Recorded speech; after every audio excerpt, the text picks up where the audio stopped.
አደይ ቀጣይ ክፍል። ሰላም ውድና የተከበራችሁ ለልዬ ጓደኞቿንም ረስታለች። ሩታንም አላቅሽም ብላታለች። ባቡሬንም በጣም ያሳዝናል። የቤዛ ወንድም ያለፉት ክፍል ላይ ቤቷ ገብቶ ነበር። የቤቱን ካርታ ወይንም ብቻ የሆነ ነገር ፍለጋ ለሊ ቤት ገብቶ ነበር። ታዲያ ለሊ መታባት ነበር። እዛው አስፈራርቷት ነበር። ነገር ግን ለሊ ያው እራሷን አታውቅም፣ ሮጣ ወጣች። ወታ ግን ለነዴቭ ነግራ ነበር። ባቡሬም ዶክተሩም አጋጣሚ መጥተው ነበር። ነገር ግን የቤዛ ወንድም ከመጋረጃ ጀርባ ተደብቆ አላገኙትም ነበር። ፈልጎ ሲያጡ ትቶት ሄዱ። የቤዛ ወንድም ግን የሚፈልገውን ነገር አግኝተዋል። ስለዚህ ምናልባት የሚፈልገውን ነገር ስላገኘ ብቻ የኤላን ቤት ወሰደ ማለት አይደለም። ምክንያቱም ኤላ ቤቱን የገዛላት በራሷ ስም ነው። በቀላል መንገድ ሊያገኙ አይችልም ብዬ አስባለሁ። ነገር ግን ለልይ ሁሉንም መርሳቷ በጣም ያሳዝናል። ይሄ ሁሉ የቤዛ ስራ ነው። ቤዛን ሩታ አድርጋ ተቀብላታለች። ዶክተሩን ደግሞ የላዬ እያለች ትጠራዋለች። በጣም ነው የሚገርመው። ቤዛ ናት መድኃኒቱን ቀይራ እንደዚህ እንድትታመም ያደረገቻት።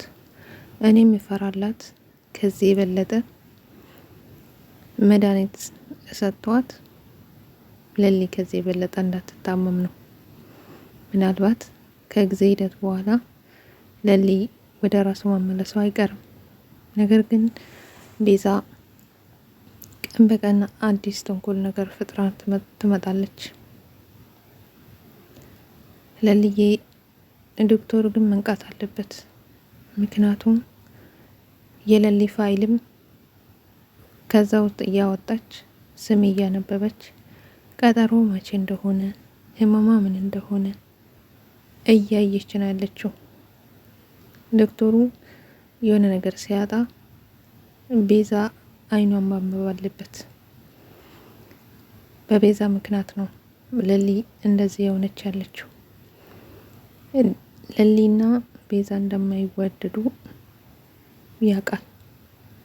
እኔ ገርመኝ እነ ባቡሬም እነ ዳይመንድም እንዲሁም ደግሞ እነ ዴቭ ቤዛ ጥሩ ሰው እንዳልሆነች ያውቃሉ። እንዴት ዝም አሉ? ለሊ ያለ ምክንያት እንዴት ታመመች? የፈለገ ነገር የካንሰር በሽተኛ ብትሆን ለሊ እንዴት ራሷ አሳተች የሚለውን ነገር መመርመር አለባቸው። እንደዛ ካልሆነ የበለጠ ትታመማለች።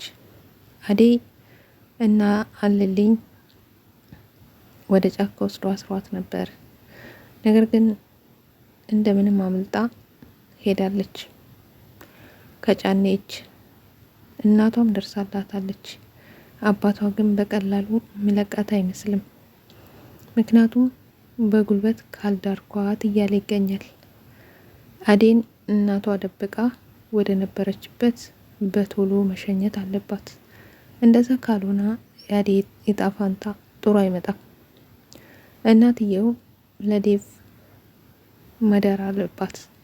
ካልሆነም ደግሞ አዴ ወደ መጣችበት መመለስ አለባት። ምክንያቱም በፍጹም የአዴ አባት አይተኛላትም። አጎቷም እንደዛው። በጣም ነው የሚያሳዝነው። ውድ ቤተሰቦቼ መልካም ቆይታ። ከወደዳችሁ ላይክ አድርጉ።